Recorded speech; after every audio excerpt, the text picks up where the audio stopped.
চুপ কর, অশান্তি করিস না ঈদের দিন। 100 বার করে কইছিলাম বয়স সেরম হয় না, আগে তো সাল পারলিও না, 3-4টি ভরা ফেলাইছে।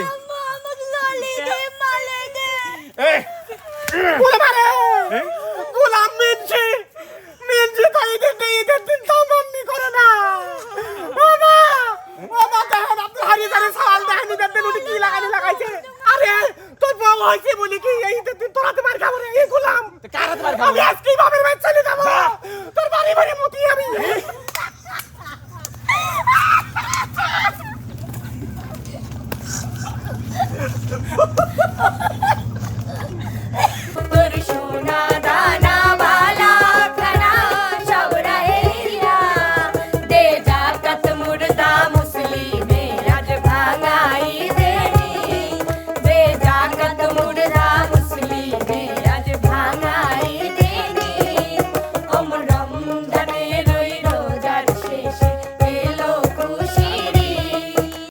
কাদিস নে দাঁড়া, আগে খবর নিয়ে লই জামাত কটায়।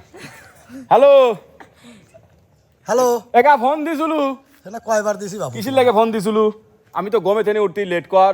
নামাজ কয়টায় দিছে? তুমি কইলিও যে সকলে মিলে যাব ঈদগাহ মাঠে। হ্যাঁ, আমরা 3-4 জন এসে মোড়ের পার বসে রইছি। জামাত কয়টায় তাই কও, তোরে মিয়ে লাহে কাইনতেছে টেহার জন্যই তাড়াতাড়ি বাইছেন মারান লাগবি। দ্বিতীয় জামাত ধরা লাগবি, প্রথম জামাত তো হয়ে গেছে কাহা। হ্যাঁ, প্রথম জামাত হয়ে কয় গেছে, মিনিট আছে? আর 5 মিনিট আছে দ্বিতীয় জামাতের। দাঁড়াও, তুমি ফোনটা কাটো, আমি তোমার সাথে গিয়ে ডাইলে কারো ভাই ভাই ভাই ধর্মাও ভাই কেন তোর ভাই হইলাম কবে রে? খাওয়ালেন না কাকা কব কাকা। এগা তুই রাখ তো, ফোন রাখ তো, নামাজ এখন নাই, বিকালে পড়ব না, আগে তোর চাষির পোকা পাইছিলে তুই রাখ। কে রে এ গেদার মা মরার মিনছি সকাল বেলা উঠি মরবে লাগি দেখ তো কি বিগেরে আসে, দেখ তো তাড়াতাড়ি কও। চুলের পর এগুলো সীমাই লাইছে। কে কয়টা বাজে রে? কয়টা বাজে তুমি দেখো গা? হ্যাঁ তুমি দেখো আমি নামাজে যাব লাই। নামাজে যাবো না কি ফজরের নামাজের সময় যে তোমাকে বারবার করে ডাকলি মগেদার মা ভাই, একটা ঈদের দিন তুমি সকাল বেলা উঠে নামাজ পড়ো। তুমি ওই সময় গমের সময় কি উঠা যায় রে? এখন তো তুই ডাক দিবি, এখন লোকজন দেখবি লাই যে আমি একজন গ্রামের গণ্যমান্য জঘন্য ব্যক্তি, দিন নামাজ পড়ে যাবো সাটর সুটরি, তুই ডাক দিস নি কে? তোমার পর কোন মাঝে মধ্যে যে আমার রাগ হয় বুঝেছাও। ওই যে মালিক কানা মানিক ওই পাঁচ যে কিসের জন্য ধরিতে আমার শরীফ। এই তুই চুপ কর, অশান্তি করিস না ঈদের দিন। 100 বার করে কইছিলাম বয়স সেরম হয় না, আগে তো সাল পারলিও না, 3-4টি ভরা ফেলাইছে।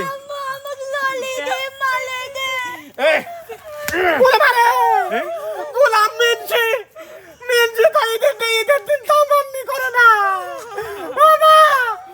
দেখেন আপনি হারিয়ে যারে সাল দেখেন ঈদের দিন উনি কি লাগাইছে। গেছেন না গেছু সরছু এই আমি না না তুই যাব লাই। আমি নাচ করতে সকালে ডাক দেব লাই। আর মিনছি সারা রাত ধরে ওই কালা মানিকের সাথে ওই বিডলের সাথে কোনে তাই রাত 3টের সময় আসবি। আরে তোর বউ হইছে বলি কি এই ঈদের দিন তোরাতে মার খাবো রে, এই গোলাম কারাতে মার খাবো। আমি আজকে বাপের বাড়ি চলে যাবো, তোর বাড়ি বাড়ি মুতি আমি।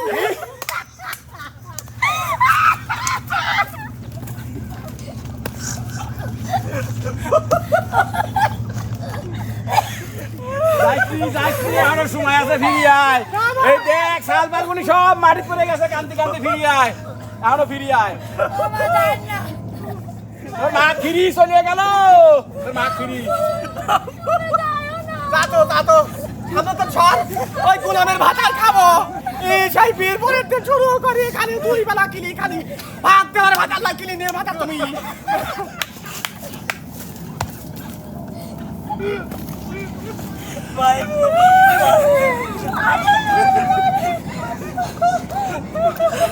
সুপ্রিয় দর্শক উস্তাদ আসতে আসতে দোতারা মোতারা ফেলা দিছে। ভাই রে রোজা লাগে গেছে ভাই আমার। ওমা আলামিন নাকি রোজা লাগি গেছে কাকা।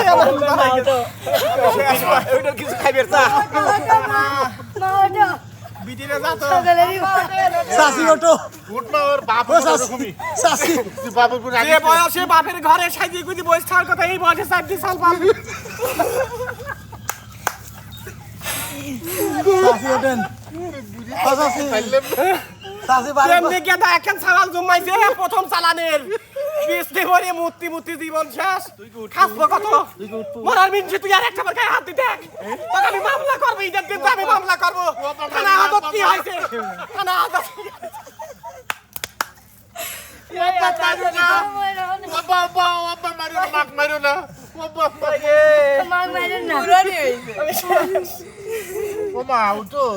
রিয়েলে কেন নিয়ে আসে আমাকে কেন ভাই যাবো এখন লেখ।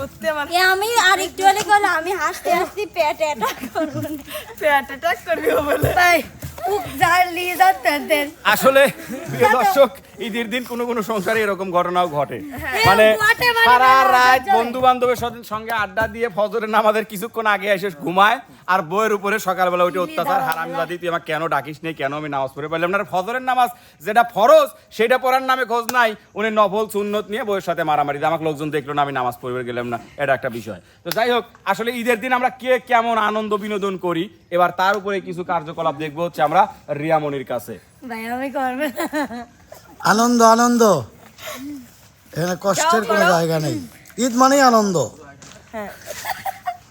আমার সত্যি পেট ব্যথা হয়ে গেছে আলামিনের কথা ভাবে আমার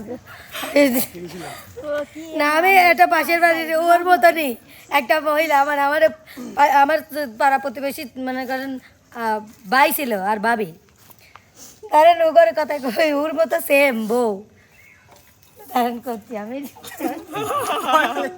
আগে ক তারপরে আসে আমরা একটু আসি তুই একা আসলি কে বলি আমি ওই ধরেন বউ ওই আলামিন যে ডায়লগ গুলো দিল সেম কি ডায়লগটা কি কি কয় কই সব বানাইছে বিচ্ছে তোর সাথে কি আমার বিয়ে হওয়ার কথা ছিল রে বিয়ে হওয়ার কথা ছিল ওই যে তোর ওই বাড়ির কে তিনতলা বিল্ডিং দিছে কার লেগেন আমার লেগেছে প্রেম করছিল দেখ প্রেম করেই তার আমি কতটা বানা দিছি এখন আমার ওই ভাইকা মানে মুখ খারাপ করে তো মুখ খারাপের কথা কই নি ওটা রাগ হয় ভালো কই যে উরি শালি তুমি এইতে কই আইছে ওকে রে পাড়ার মানুষ যে তো কই যে কয় যে গুলার ডেম নিকলি আইছে মানে আরো মুখ খারাপ করে কই এইসব মিয়া লোকে বিয়ে করার আগে আমাকে মানুষ কইছিল ওই পারে শাসি কইছিল বেটা রে বিয়ে করতে তো ভালো করো ওই মিয়াকে বিয়ে করে না ও মিয়া কিন্তু পাড়া বেড়া নিয়ে আল্লাহ একবারে না 6 বাতারিয়ে ওরে আল্লাহ 4 জায়গাতে সারি আইছে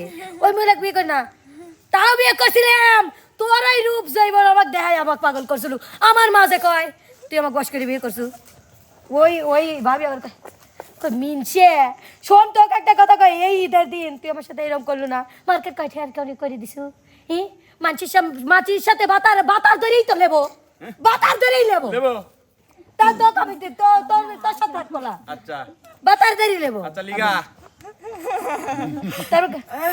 তুই আমার বাচ্চা মারা যায় বাতার ধরিস আচ্ছা আমার বাচ্চার করে বাতার ধরার স্থান নাই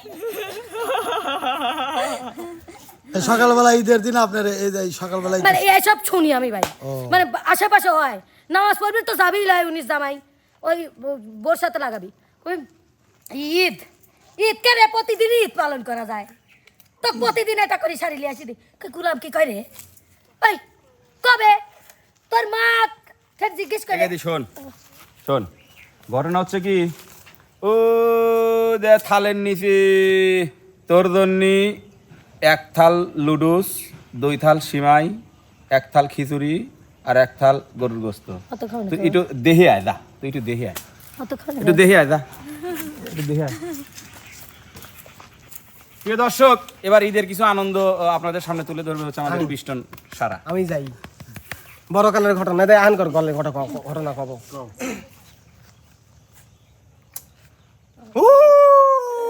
29 শেষ ঈদ মুবারক জায়গায় ঈদ মুবারক কিছু কিছু জারিয়ে বলা মানে আছে নিজের ব্যাসের মধ্যে তো আছে এটা বোম ফুটাই লাগবে চলে আসো গেছি কয়টিয়া লিয়ে যাও বাই করো 100টা টাকা সাদা ধরে 15-16 জন লিয়ে সেটা এত বড় বোম ভাই এই বোম আমি দেখেছেন কেন জানি না তেনা দি পেছানি বড় বোম ওই এলাকার মধ্যে মানে সর্বোচ্চ জারিয়ে বাড়ি কোনটা যে দিনের বেলা বসফিট দেয় না বড়ই গাছ চালা একটা বড়ই খাবে দেয় না ওই ঘরের কোনায় যায় ফুটাবি রাত 12:30টার পরে যা টুক করে জ্বলাতে নাই ফটাস করে ওঠে মানে বিশাল শব্দ হয় তারপরে ওই ঘরে তেন বাড়া করে হারিয়ে দাঁড়িয়ে কোন মিনছি মরা মিনছি রে রাত 12টার সময় লাগাইছে 7 বাজে তখন আমরা নাই মানে এগুলোই আমাদের আনন্দ ওই এক কথা ডিস্টার্বের সাথে থাকলে যাওয়া হয়, ঈদের একটা রাত এবার করতে করতে রাত 3টি বাজে যায়।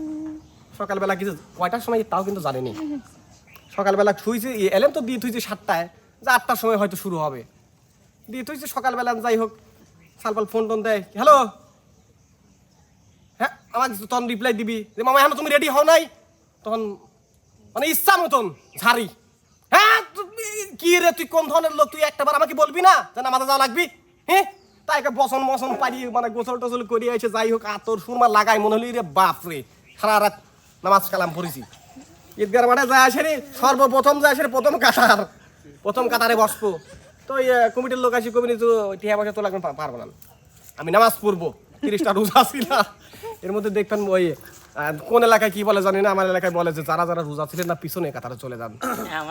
এখন কি ওই যারা রোজা থাকে না তার লজ্জা করতে পিছনে যায়, তো নাই ভাই ময় মুরব্বী কই আপনার সামনে আসেন আমি পিছনে যাই, মানুষ ওটা দরকার নাই, ময় মুরব্বীর সামনে দিয়ে পিছনে চলে যাই। যাওয়ার পরে কিছু কিছু সালবাল দেখবেন ভাই, আমার ছোট ছোট সালবাল দুই একজন টুক করে যায় বসে পড়ে, হ্যাঁ যেই না রুকুত যায় মানে কেউ তো জানে না। এখন আমি মনে করি যে আমরা যে 500-1000 লোক একসাথে নামাজ কালাম পড়ি, ও তো জানে না, মানে ও তো নিতে জানে না। ওই হুজুর যদি কয়া যায়, হুজুর যে নিয়ত বাদ দিল আমি সে নিয়ত দিলে আল্লাহু আকবার, আল্লাহু আকবার করার পর ওই যে 6টা তাকবীর আছে তাও জানে না ভাই, আমি নিজে দেখেছি। তাকবীরের সময় রুকুত চলে যায়, আল্লাহু আকবার কয়, আল্লাহু আকবার কোতি কোতি হাত দুয়ারে এবা করবি আর খেলে আইতি গুদি করবি, মানে ও ধরবি না ছাড়বি, ধরবি না ছাড়বি, বুঝছেন? যেই না সিজদায় চলে যাচ্ছে কিছু কিছু সালপালে তো 5 চিমটি মারা, আর ওইটা দেখে কি আর ঠিক থাকা যায়? ঈদগাহ মাঠে যায় আসলে ভাই এই দশায় পড়ে যায়। আমি ওই এই জন্য কিন্তু এই ইদানিং মুরব্বির কাতারের মধ্যে পড়ি, ঈদগাহ মাঠ থেকে আসি, আসার পর যাই হোক নাস্তা মানে যাই হোক করি সেটা যে নানা বললে গুলি খেলা, আমাদের এলাকায় গুলি খেলা হয়, আমি বসে দেখি, খেলবি পারিনি ভাই, মানে চাইলি পারিনি। আমি খালি ওই খেলাটা পারি, উইলনের সাথে যে আন্ডারস্ট্যান্ডিং যে একটা খেলা, স্বামী স্ত্রীর যে একটা এইভাবে যাই হোক কেটে যায়। এই দুলহার মিনসির কথা আর কি বলবো, কিছুই বলবো না, সারা জীবনটা আমাকে জলাফরা সরকার করেছে। এই যে সামনে যেটা 3 দিন পরে ঈদ, শাড়ি দিছে গোলামের মিনসি কি কব, পায়ের তলে তো চাঁদি পর্যন্ত 1000 টিয়ার গয়না, কে রে স্বামীর কাটিং কি আর বোর কাটিং কি, আপনার মনে পড়ে না? কিরে পাশে রাতে কথা দিছিল হাত ধরি, ও শোনা তোমার সুখ দুঃখে পাশে থাকবো। কে রে বাপের বাড়ি যেদিন যাই সেদিন তো নতুন কিছু দিসিনি, বছর অন্তরে 2 ঈদ পাই তাও তো কিছু দিসনি। আমার কপালে কি এটা ছিলি রে, সুবনকালে আমি কি ছিলাম তুই কি জানিস রে? রাস্তাঘাটে যখন কিছু কুত্তি বিলি হাতে তা থাকে মোটা হাত দি, যে যাচ্ছে একটা মেয়ে লোক এখন যাচ্ছে আর সেই আসিস বডি কি হান আছে রে, রাস্তা দিয়ে এই যে সুন্দর করে লিপস্টিক মিষ্টি মারিয়ে যায়, একজনও তাহাই না, তা আমি কে করি, তুই তো সব শেষ করে দিছিস। আমার কথা যে মিলন ভাইয়ের মতো যে করাই ফ্যামিলি চালান ওর মতো করেন না, সংসারে অশান্তি করবেন না। 12টা মাসে 1 বছর, এর মধ্যে 2টা ঈদ পাই, কে বোর জন্য কি সামান্য কি 1500 টাকা দামের একটা শাড়ি হয় না, সন্তানের জন্য কি 1500 টাকা দামের একটা 3 পিস হয় না, সাওয়ালের জন্য কি 800 টাকা দামের একটা প্যান্ট হয় না? তুমি 12 মাস কিসির কামাই করো এ বেটা সাওয়ালে, আমি নিজেকে দিয়ে বুঝাই, কিসির কামাই করো যে সামান্য একটা ঈদে তুমি বউ সালবালিক দিতে পারো না? কয় হাজার টাকা লাগে, 10,000 টাকা হলে কমপ্লিট হয়ে যায়। তো তুমি সারা মাস কি করলে, খালি ওই মালিকের সাথে তালিয়ে খাওয়ার কাম বাদে নাই। ভালো হও, সময় আছে, ভালো হও মাসুদ, ভালো হয়, ঈদ মুবারক। যাই হোক স্বামী যা কইছি স্বামী মাফ করে দাও, তুমি মাফ না করলে আমি বেহেশতে যাই। ভাইরাল হাসিটা দেন একটু, ভাইরাল হাসিটা দিয়ে দেন। এই যে সুপ্রিয় দর্শক বন্ধুরা, আমার এই ভাতারের মতন কেউ করেন না, আমার এই ভাতার দুলা মিনছি হই পারে কিন্তু আমাকে কিন্তু ভালোবাসে, সারা রাত ভরে আমাকে খালি শয়নে সবলে খালি গল্প শোনায়। তা আমার যারা বন্ধু ছিলি তারা কিন্তু কইছিলি তুই এমন ভাতার বাবু সারাদিন মদ গাদালে বই থাকবি, নো নেভার, আমার ভাতারের মতন মানুষই না, এখন তোরা জ্বলবু আর হাসবু।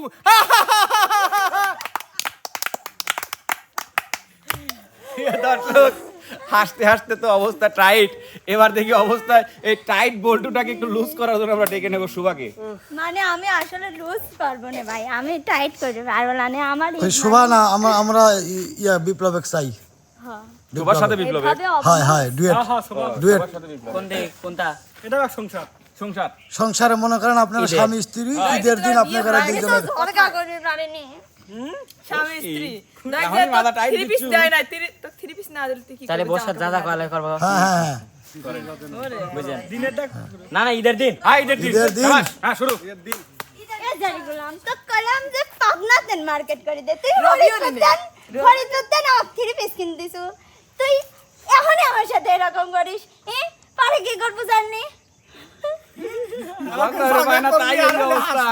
ঝগড়া করবি আর শোনো, হাসবি। ফরিদপুরের মাল ভালো হ্যাঁ? পাবনা তো তো পাচার করলি আসে টাকে টাকে পাসার Second hand. সেকেন্ড হ্যান্ড টাকা না থাকলে বক দেওয়ার মানে ইচ্ছা না থাকলে সামর্থ্য না থাকলে তো ওই ইত্যানি নিয়ে আসি দিব আচ্ছা এক কাজ করো, আমি খালি চিন্তা করি দেশে কে মিয়া চাউল জামা পরে এ ভাই ওই মিলনের দোকানের জামা 50 টাকা জামা, আর অনেক দোকানের জামা 1 লাখ টাকা, কিন্তু ওটাও জামা পরনের জিনিস।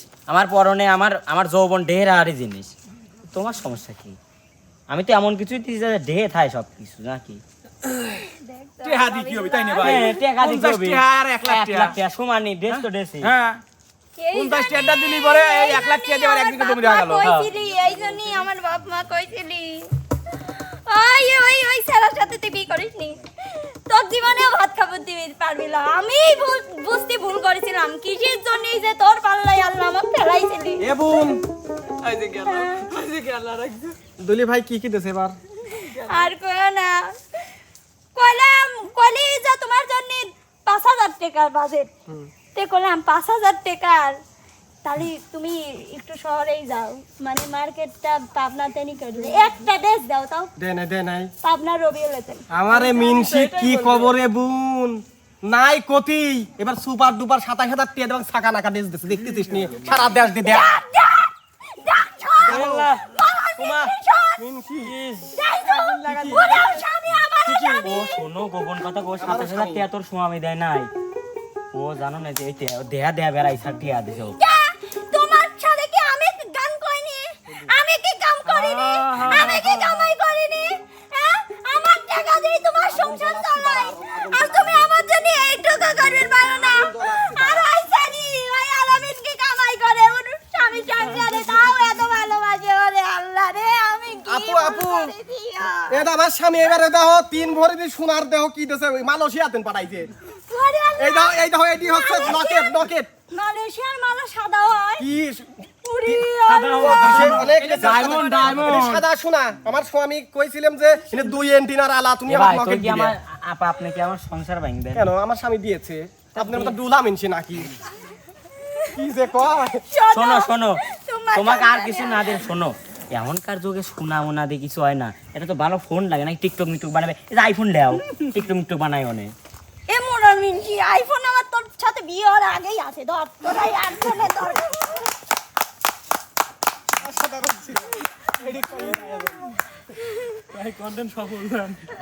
শেষ। গান দিস না।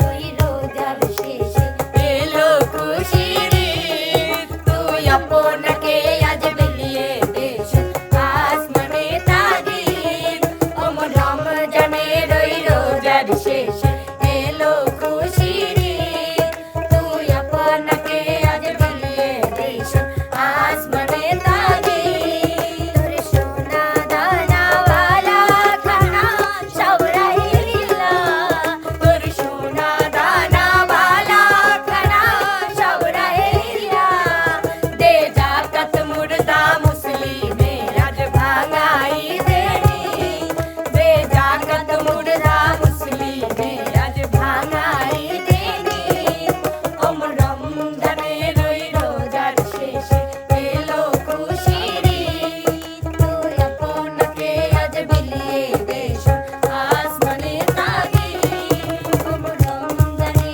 রই রোজার শেষে এলো খুশির ঈদ, আজ পড়বি ঈদের নামাজ রে মন সেই ঈদগাহে, আজ পড়বি ঈদের নামাজ রে মন সেই ঈদগাহে, যে ময়দানে সব গাজী মুসলিম হয়েছে শহীদ, যে ময়দানে সব গাজী মুসলিম হয়েছে শহীদ, ওম রমজানে রই রোজার শেষে এলো খুশির ঈদ, তুই আপনাকে আজ বিলিয়ে দেশ আসমানি তাগিদ, ওম রমজানে রই রোজার শেষে এলো খুশির ঈদ।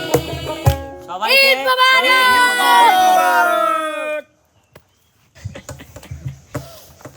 তো প্রিয় দর্শক মণ্ডলী, সংসারে ঈদের দিনে আসলে যে ঝামেলাটা হয় এটা আসলে ঝামেলা নয়, আসলে ভালোবাসার কারণে এই ঝামেলাটা হয়। আর এই ঝামেলাটা যদি না হইতো তাহলে স্বামী স্ত্রীর মধ্যে মহব্বত কি জিনিস এটা কিন্তু বোঝা যেত না। আসলে আমার স্ত্রী রূপে যে আজকে কাজ করে দেখালো সে কিন্তু সব কথাই ঠিকই বলেছে, কেননা আমাদের মধ্যে এত ঝগড়াঝাটি হয় জন্যই এত মহব্বত। কি গো শোনা? শোনা এখনো যদি দেহের পাইতিম ফাটা ফালা দিছ এই সাইড দিয়ে। তো যাই হোক প্রিয় দর্শক মণ্ডলী, এই রমজানের শেষে পবিত্র ঈদ উল ফিতর মুসলমানদের সবচেয়ে বড় আনন্দের দিন, বড় আনন্দের উৎসবের দিন। আর এই দিনে আমরা সকল শিল্পী মিলে আপনাদেরকে জানাই ঈদ মোবারক, ঈদ মোবারক, ঈদ মোবারক। আপনারা সবাই সবসময় ভালো থাকবেন, সুস্থ থাকবেন এবং আমাদের যারা দর্শকরা দূর প্রবাসে আছেন তাদের জন্য আমরা দোয়া করি, তাদেরকে জানাই ঈদ মোবারক। কেননা আমরা দেশে যারা আছি তারা কিন্তু নিজ পরিবারের সঙ্গে আত্মীয় স্বজনের সঙ্গে ঈদ উদযাপন করতে পারতেছি, কিন্তু যারা প্রবাসে আছে তারা কিন্তু আত্মীয় স্বজন মানে দেশে আছে তাদের সঙ্গে কিন্তু তারা ঈদ উদযাপন করতে পারছে না, তাদের মতো কষ্ট কিন্তু হয় না। তাই আমাদের পক্ষ থেকে তাদের জন্য অগ্রিম ঈদ মোবারক, ঈদ মোবারক, ঈদ মোবারক।